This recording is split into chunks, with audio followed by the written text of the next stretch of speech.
What's up, everybody? My name is Deonte, Holden, NFL free agent and founder of Law Athlete, and also your host of the Law Athlete podcast. Alongside with me is my co-host. And my name is Tykera Carter. I'm so glad to be a part of the Law of Athlete podcast with Tay. You know, we got a special thing going on right here. Yeah, so you're now tuning in right now to the first episode where we present Law number 3, Be a Positive Influence. And we have a special guest coming soon, and we can't wait to show you who we got. We feel like this guy really, aligns with our law. Be a positive influence. He was definitely a positive influence for me, and he was definitely a positive influence for many others. So we can't wait to show you.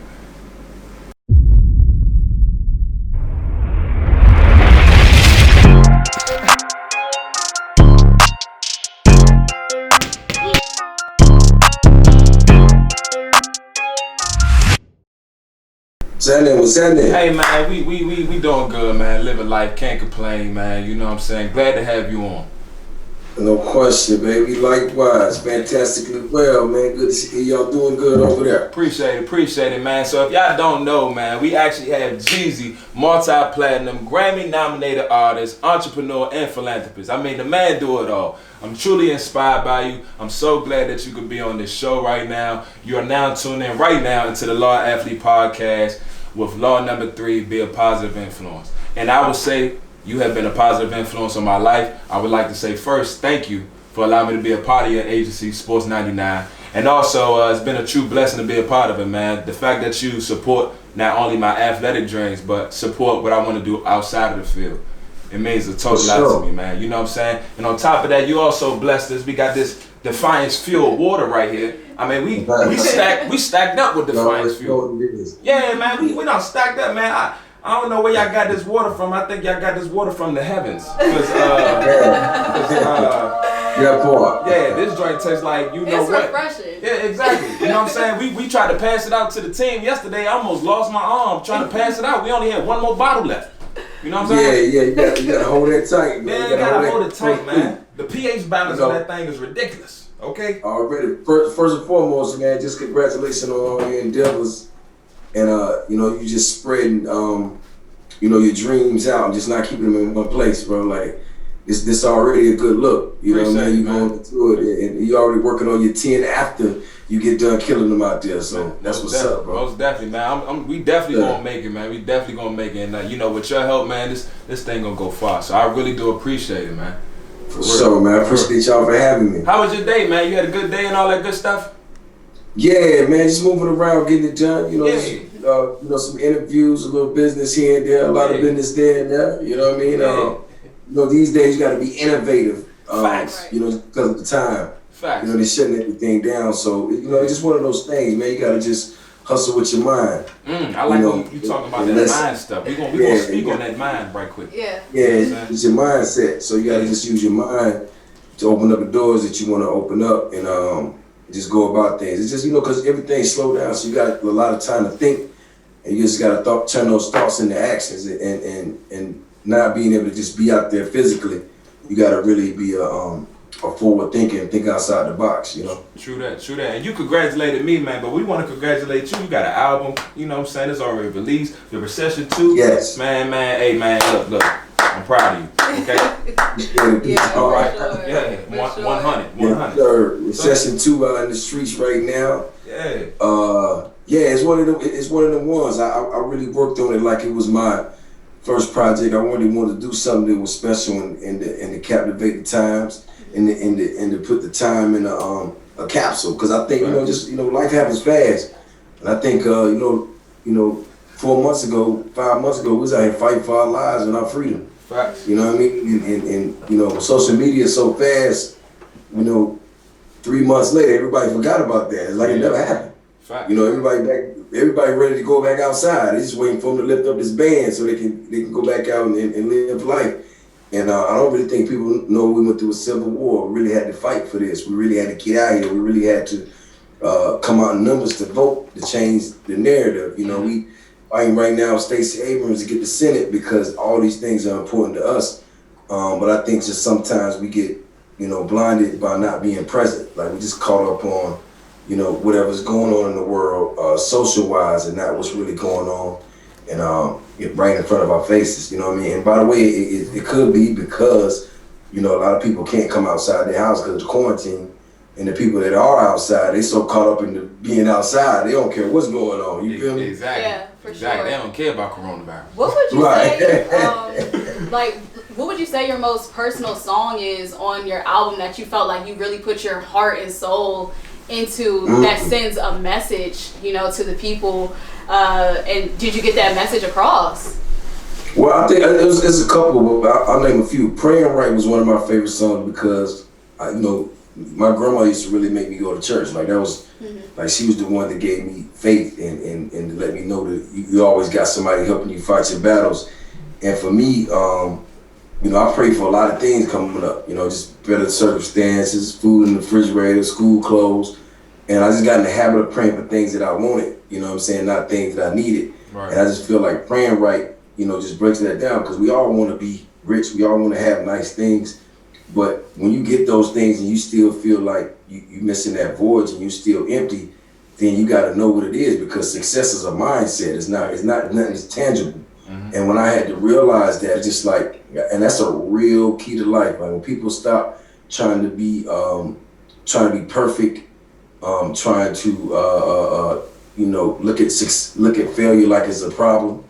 You know what I'm saying? Like it's a bad thing. Like it's just certain things you got to go through in life to understand that, you know, the things that really matter are, you know, those moments with people you really love, those moments with things when they're just, you know, good for you and your family or you and your own, because once you get into the tangible stuff and this materialistic things, you can get a bigger house, right? But that's not going to change your mindset. You know what I'm saying? You get a newer car, but if you have things that are internal inside you, you know, it's still going to be there. It's just going to mask it for a little bit, and then, you know, it comes out. So for me, when I learned that, the game changed for me. Because it was like I was chasing something that wasn't obtainable. Facts. You know what I'm saying? Like you running and you hustling and you chasing. I'm not telling you not to hustle. I'm just saying just know the difference between the two. And when I started praying for, you know, things that really matter, you know, my blessings really started coming. Like I can't even front. Like it was just like, damn, like it was night and day.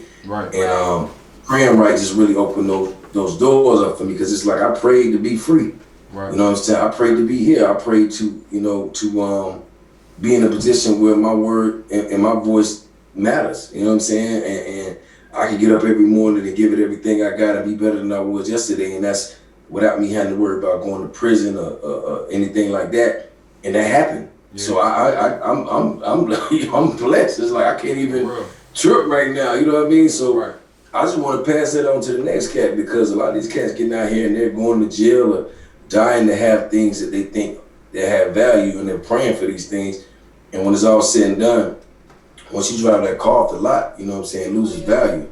Right. You know what I'm saying? Once you move in that house, you know, it has notes, it is what it is, but you know, it's not gonna change anything. Only the changes start in you. And once I realized that, it was a game changer. Those are the things I prayed for. So Praying Right, definitely. The second one will be Therapy for My Soul, only because I don't really speak on a lot of things because I don't feel the need to, because I was raised in a generation where, you know, street talk is street talk. Like you don't bring that into the industry. But what I learned, I didn't realize that what happened to me 10 years ago, 15 years ago will follow me, you know, every year or keep following me, because it's who I am. It's Jeezy. So it's gonna always be on my, you know, on my report card. And I'm like, damn, like, okay, well, these ain't accurate grades. You know what I'm saying? Like, I studied for this test and I felt like I passed it. You know what I'm saying? I really did the things that I felt that was right in my heart, but I never spoke on them. So it's almost like your teacher accusing you of cheating, and you going, no, I studied my ass off. You know what I'm saying? And they're like, no, you cheated. You're like, no. So it's like that with this. It was like, people like, you wrong. I was like, nah, I went about this with like, just being a man. Like I never went into nothing to cause anybody no malice. I just happened to be there, and I'm the common denominator. But you know, once you go through 2 decades of that, and it's just still on your back, it gets heavy. And therapy was the first time I ever really like spoke on anything that was personal about me, other than, you know, what people knew. And shout out to Charlamagne. Me and him was talking. He was telling me about he was going to therapy, and I was like, I don't know about that. I can let the world be my therapist, and I'm just gonna put my thoughts up. And if I owe them anything, they'll let me know. But the thing I learned about the whole therapy thing is you can be honest, you can be truthful, and you don't have. They're not talk. Your therapist don't tell you wrong or right. They just hear you out. Mm-hmm. You know what I'm saying? They listen to what you got to say and be like, okay, how do you feel? It's out now. So therapy for my soul was that. It was like me just speaking on things that really, from time to time, when I got a minute to myself, was just like, man, how did they think that's right? Like, I don't understand how you can do something and not understand that there's two perspectives on this. You know what I'm saying? And it's like it's two perspectives on something that happened to you, and it's almost like, how can somebody else tell me what I'm going through? And I feel like that's why African Americans especially are so inclined to not want to do therapy, because you're raised opposite. Mm-hmm. That's right. And by the way, like, that's a step towards it, because we as African American men, we raised to be strong. We raised to not tell people our problems. We raised to keep things bottled up. We raised to, when things happen to us, we spend our whole lives, like, our teacher used to call me dumb. I spent my whole life trying to be smart. You know what I'm saying? My uncle used to say I would never have anything. I spent my whole life trying to get it. That's not always healthy. You know what I'm saying? Because you're spending your whole life trying to prove a point. You know what I'm saying? And you missing all the other things that are in between, because you just got to show this person, like, I'm going to be something. Mm-hmm. And that's good motivation. But once you get caught up in that world and that's all you are, then you start hitting them places where you start making significant strides, but it don't fulfill you. You know what I'm saying? Like, you feel empty because you're doing this for somebody else and not you. And even with therapy, it was like, therapy for my soul was just like, I just felt like, you know what, I'm just gonna lay on the couch and let the world be my therapist. I'm just telling them what I gotta say, and that's it. I don't want to hear nothing else about it. I'm going to work. You know what I'm saying? So, well, that's a part of your gift, though, and your art, that you can project it that way to the world, because everybody doesn't have that talent, or they're not able to put the pen to the paper and have their thoughts out there and make it into music, and then you turn that into an entrepreneur and all those other things that you do. You wear a lot of hats in this industry. Well, I knew I had the gift then when I was in about the 3rd, 4th, 5th grade, and I was trying to get this young lady next to me. I couldn't do it. I started pitting up some poems, and she was like, "Oh, you're so sweet." I'm like, "Yeah, I'm on to something." Like that. Yes, right. Yes, right. She was feeling. I'm on to something. Right. So, like, kind of to go off of what you're saying, because it really aligns with, we saw your interview with John C. Maxwell, on your new show, Worth a Conversation on Fox Soul. Yeah. And you told this story about how God had to sit you down. And Tay and I, we thought that was a real interesting story, because you had just signed a contract. You're like, oh my gosh, my voice. Can you elaborate on that story for the people who don't know about it, and kind of reiterate what you said on your new show? Well, shout out to John Maxwell. That's my guy, man. We really he's a real one. He cool. And shout out to he good people. You gotta check him out. Shout out to Fox Soul for my new show, Worth the Conversation. It airs over there on Wednesdays, 7 p.m. Pacific, 10 p.m. Eastern time. What I was really saying was, and that thing again about, you can have it all, and it can be taken away from you in an instance. And if you're banking, and if all your value is in what you have, you don't really have anything. And at the time, I felt like I was on top of the world. Like, I got a new record deal. I'm getting out the streets. I'm putting my cars in my own name. I got my houses in my name. You know what I mean? Like ain't no stopping me. Right. And I was wrong, because a lot of the stuff that I wasn't doing, a lot of the stuff that I was doing was questioning my integrity. Not as I was doing people wrong, is that I wasn't staying true to who I was, because life was coming at me so fast. So I started taking shortcuts. You know what I'm saying? I wasn't praying all the time. You know what I'm saying? I wasn't for everything that I was getting. You know what I'm saying? I feel like things were owed to me, and this is gonna happen for me because I said it's gonna happen, and it did.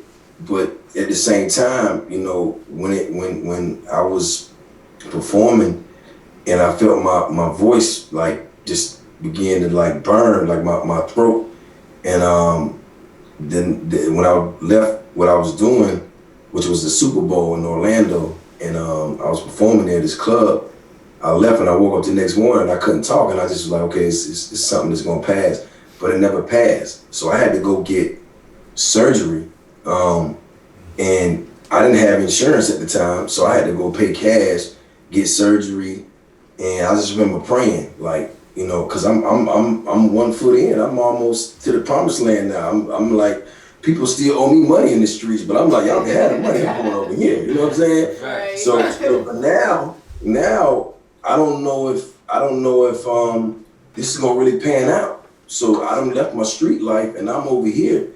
So I'm like in this gray area and I can't talk. And I'm an artist, you know, I'm a rapper, and I got shows booked. I mean, like, my books is crazy, you know, and I can't physically be there. And I got a record label calling me every other day trying to get an album, which was Thug Motivation 101. Luckily I recorded most of it, but I was having to mix the album and writing down my changes because I couldn't tell the engineer what I wanted to tell him, like turn this up, turn this down, because I ain't have a voice. Right. So I finally got surgery, and I just did a lot of praying and a lot of sitting back, and I just like, you know, if God don't want me to have this, then I got to go back to the street. But if God, you let me, you know, have this and what you set out for me to do, I'll do your will. I go out here and tell these people everything that's in my heart is right. And you know, over time, it took a few months. Shout out to Jan. She's a vocal coach, and Miss Jan, she does like Justin Bieber and all these people, and she like the vocal coach. So after surgery, I had to get a vocal coach. So imagine me in the shower with all the homies downstairs, and I got a I'm doing this like 5 times a day, and you hear people like, what the hell? But I'm doing it, you know what I'm saying? And they making fun of me, and it's crazy, but that taught me a lot, because I've been through so much in my life that I knew I wouldn't be here if it wasn't for a higher being, me in the position I am and able to understand. Because what it is I'm a disruptor. Like, I'm the person that comes and looks at things and goes, okay, this is what we gotta do, and y'all ain't gonna like it. You know what I'm saying? That's my gift, because I ain't that great. Like, I ain't just the, you know what I mean? But I have a gift. I can go and sit in this room and listen to everything they say and bring it back to you in layman's terms and be like, okay, this was about to be a recession. Let me tell you why. And put it in terms that you understand. And that was my gift. And without my voice, I didn't have that gift. So he took my gift away. You see what I'm saying? Like, he took the one thing that I had that was my strength, and he's like, this is a gift I gave you. So you know, if you're not going to do the right thing with this gift, we're going to take it back. Right. So what do you feel like was the biggest lesson from that? Like, what did you really learn after going through all of that? Because you persevered through a lot, man. You know what I'm saying? Yeah. And I understand that, because what I went through with my foot, you know, I thought I was on top of the world. Nobody really couldn't tell me nothing. You know, balling. You know, I was starting and everything, and then I just broke my foot the second day of training camp. You know, it just snapped. Nobody really knew why. It just happened. So it was like everything that I planned for, it was gone like that. And you know, they told me I probably wouldn't be able to play no more, but you know, keep praying. Same thing you did. You know, the most important lesson I learned from that was, you know, appreciate the little things. Don't take things for granted, but also just enjoy your time at being. Also have a backup plan. You know, because you just never know. You just never know. Absolutely. So you know, you've been in the status that you. Well, the good thing about it is, like, you know, you can't put value in what you know how to do. You know what I'm saying? Like, you grow through your failures. So, you know, it wasn't just for me to be an artist. Like, that's when I really realized, okay, you got a bigger call. Right. Like, you want me to go out here and lead with my actions as well. Right. So I gotta be all the way a full circle, because even in music, because I ain't grow up like, yo, I'm gonna be the illest, you know, rapper, and I wasn't even thinking like that. I'm like, how do I get out the hood? You know what I'm saying? That was always just a part of, you know, my travels and where I was going. But what it did was it taught me to be thankful for my gift. It taught me to understand that I have to sit down and take time to better myself as a leader, to learn, to understand, and to take the heat when people look at something and they go, oh, you're not one of us because you don't act like this anymore. It's like, nah, I'm the one that's supposed to go out here and figure this out so I can bring it back to you. Right. And even if that costs me, you know, some respect or some coolness, I still have to be the one to do it, because that's who I am. So what it taught me is to never second guess myself, for one. And it taught me definitely to always be thankful for the small things and always be thankful for the right people that he put in your life to teach you and show you things, because the people that have been in my life, family members, streetwise, whatever, I always learned things from them I could have never got nowhere else. And it just made me just sit back and really look at it. And it also taught me to stay present, like be in the moment. You can't do nothing about the past. You can't fix that. You don't know the future. Just stay present and stay true to yourself, because the minute you get caught up in what's going on, then you just a part of everything else. Like there's nothing special about you. Right. And that's what it taught me. So I really take that serious, like to this day. People talk to me like, yo, I be like, nah, bro, this is what it is. This is who I am. You know what I'm saying? So don't be, if this conversation could have been in my living room with you guys coming over just to chill, we would have had the same conversation. You know what I'm saying? Because that's who I really am. So it just taught me to stay true to myself and just really like look at blessings like blessings, because that's what they are. They blessings. Right. And I'm glad, man, that you utilize your blessing well, man. It seemed like you took what you have, the platform as an artist, and created something way bigger. And your mindset throughout this whole process is phenomenal. So when we talk about mindset, I just want to know, the mindset that you had to enable yourself to grow financially. Because for me right now, being a young guy, 25 years old, trying to figure out ways to build my wealth. I want to get into stocks, real estate. You even spoke about real estate. Utilizing my football platform to create something that's bigger, so I can empower others to do the same.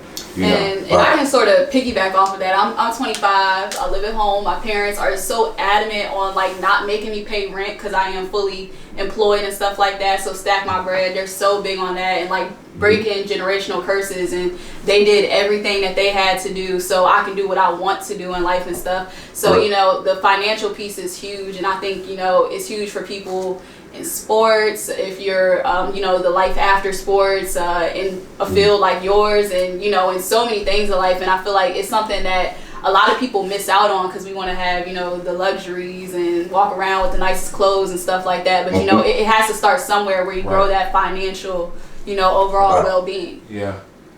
Well, it starts with sacrificing, and I did that even musically. Like before I got in the music game, all my friends was like buying Ferraris and Lamborghinis. I'm like, I'm just gonna wait on mine. I'm taking my money. And it was like, yo, you crazy. But in my defense, that was my form of investing. I was investing in myself because I knew I could do it, but I didn't have the backing of somebody saying, yo, he dope, you gotta check him out. It was more so like, I'm just gonna go out here and hustle the way I know how, because it was all a part of the journey, because I knew I wanted to be in business. I saw myself 18, 20 years old when I used to visualize things of me being in a suit talking to people like a John C. Maxwell, you know what I'm saying, and talking to people that had real things going on in life, and me getting the information. I saw that, so I couldn't get to that from the streets and just walking into a boardroom. I had to go through the process of proving myself. And what it taught me just coming from the street is just like, it takes money to live. But when you're in a situation and you can better yourself, the best thing you can do is create generational wealth. And that's easier said than done. But you just got to put yourself in a position that you can put other people in a position so that you guys can build.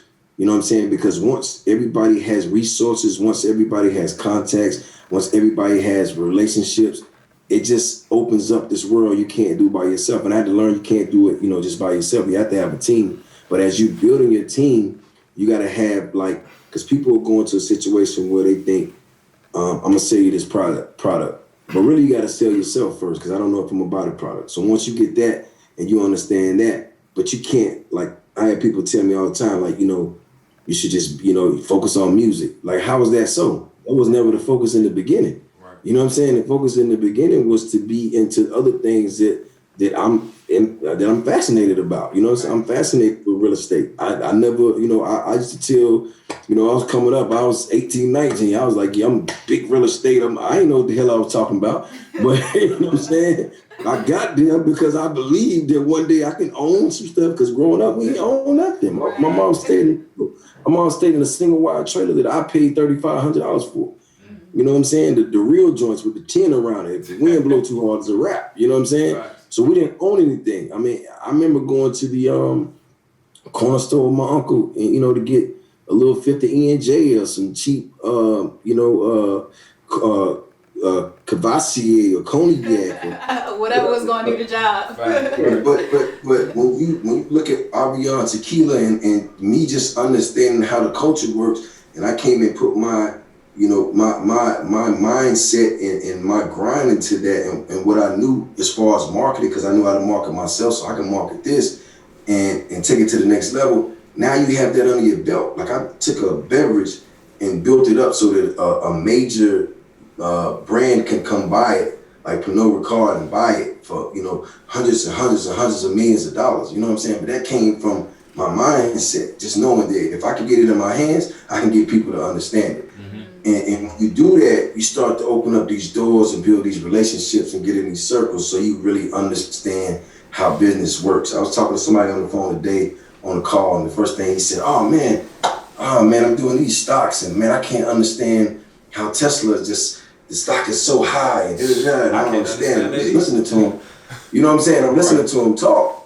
But these are the conversations that you got to hear to understand that this shit is possible. Because if you're not in those rooms and those conversations, you don't even know these type of things exist. Right. You got kids around here, $5,000-$10,000 in their bank account, and that's all they got. But they're not trying to turn it into, nothing else, because they don't understand how business works or how the world works. They're looking for a lick, or they're looking for a quick, a quick jug. Yeah. You know what I'm saying? But it's just like real money works slow, and you build it, then you get opportunity. You build it, you get opportunity. Like I said, real estate came around, it was a real deal. Somebody put me onto the game. Look, all you gotta do is just buy this. I was like, all right, whatever, I'm gonna buy it. You know what I'm saying? I'm gonna prop anyway. He came back, I'm grinding, I'm running around the world touring everything. He came back 2 years later, he's like, yo, all them buildings you bought? I was like, yeah, this is what they were. I was like, we ain't do nothing to them. He's like, that's what I'm trying to tell you. I lost my mind. You know what I'm saying? I lost my mind. I was like, give me this one, that one, that one, that. Like, I just started running around. I would call him. I'd be like, yo, I'm riding through, Buckhead. I see this building. I'm in such and such. I see this building. You should go check it out. And because it really intrigued me that I can go out here. And by the way, all this stuff helps you build. Like, when you're talking to people and your portfolio has real estate on it, they're listening more. When you have talk show hosts, they're listening more. When you have entrepreneur, they're listening more. When you have philanthropists, that means something. You know what I'm saying? Because now if you're a philanthropist and you go into all these charity events, you're sitting in the room with people and at the table with people that really make things happen. And they're going to ask you, what do you do? When you tell them all those things, they go, damn. Well, you know what? Actually, I got a friend and da-da-da. And that's how it works. It's networking and resourcing, because that's what's better than when I grew up, everybody in my family had a factory job. You know what I'm saying? So if you just got a factory job, you going to punch a clock, that's all you know. But the only way you're gonna be able to get up out of that curse is to become an entrepreneur.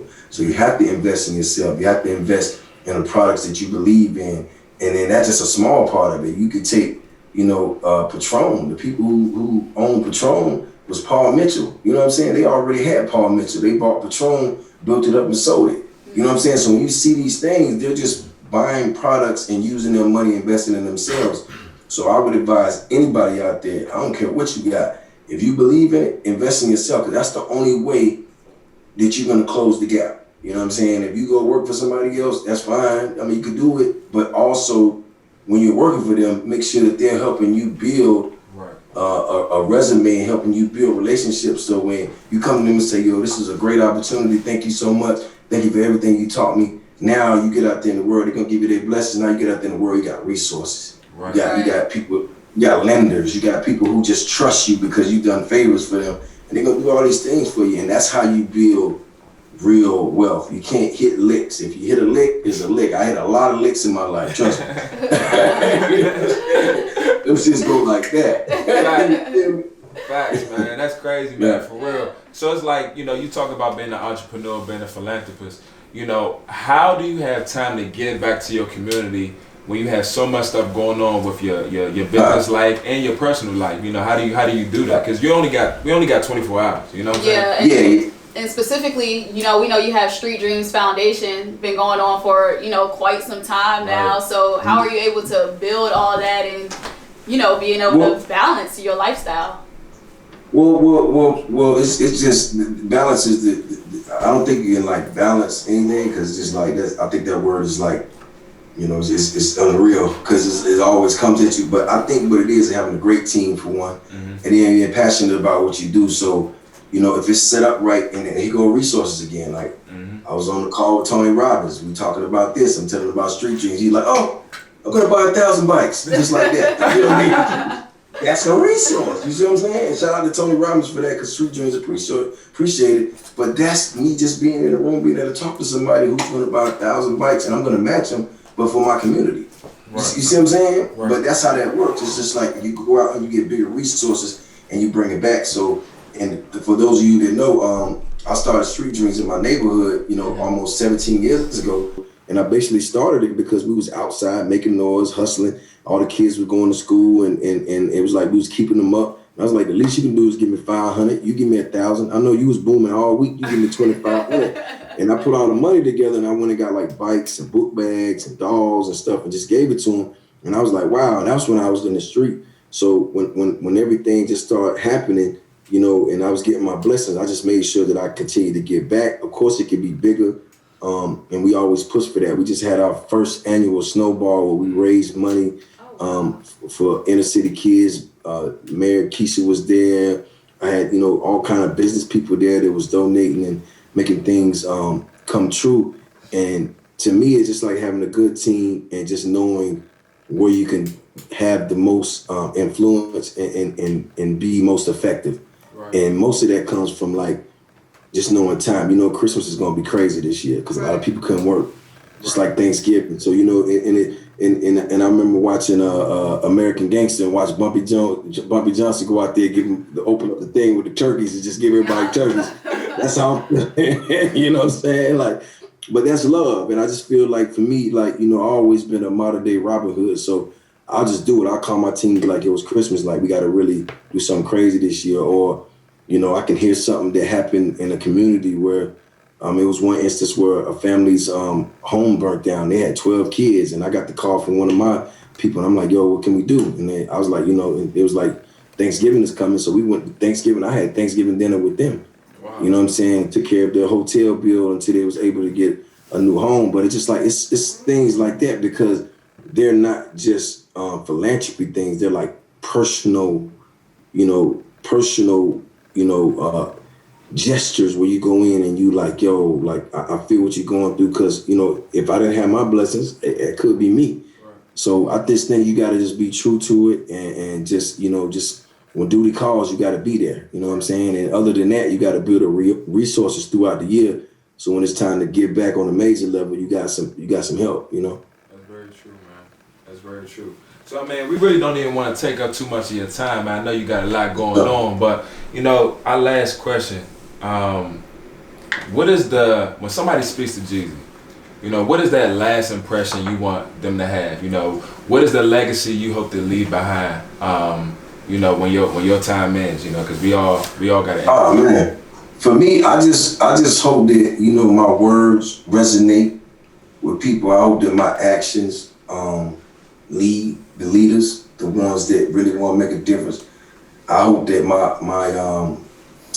honor and the times that I went against the grain and did the unpopular thing, that it shows, you know, strength. You know what I'm saying? And I just hope that, you know, when it's all said and done, my legacy is I was just a stand-up guy that just wanted everybody else to stand up just as tall as him, and that's who I am, the heart. And it's just like, you know, a lot of us don't get a chance to lead that. So every day I get up, I'm just gonna press for that, because when it's all said and done, and you know, they talking about me, I at least want them to say I stood for something. Right. You know what I'm saying? Like, right. You stood for the right I things. I didn't lay down for anything. I stood tall, and even when it wasn't the popular thing to do, and I just did what was in my heart because I know it's right. Right.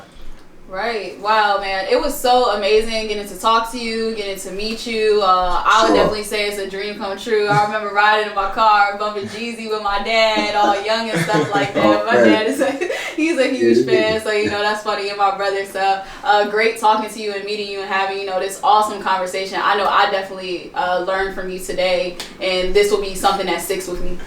Yeah, man, I definitely appreciate it as well, man. Like I said, thank you so much for allowing me to be a part of Sports 99. It's truly a blessing, man. I hope that our audience can really take in what you said, especially athletes. Using that athletic platform and think beyond it, man. Stand for something more than just being an athlete.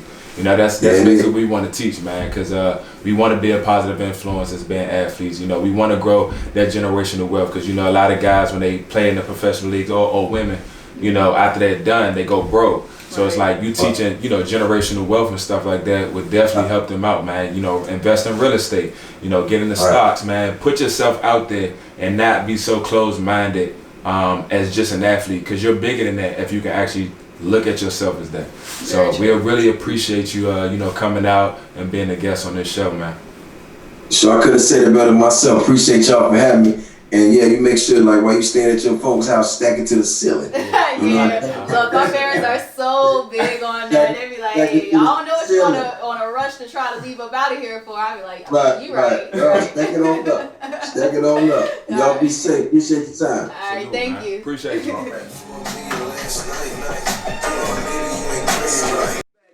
Hey, look, everybody that's on the show, right? You know what I'm saying? You gonna get this nice little law athlete tee. You know what I'm saying? That's law. But he definitely gonna get that in the mail. So yeah, we won't make that mistake no more. Nail. And be sure to get your Defiance Fuel Law Athlete merch. All that coming soon, but that's for Jeezy right there. Yeah. What did you forget now? What did you forget to do? Nothing. I still love you the same. Hey, according to Nell, he did not forget anything. No. So Actually, he did. I don't care. Wait, can you click on the video? He had the bag in his hand. You gonna have to was skip a little startled. bit because he It was wasn't not on the in whole there, time. are you Let's referring see what to that looks like. that bag? Wow. It was an hour? The bag that was supposed to be for Jeezy. Hey.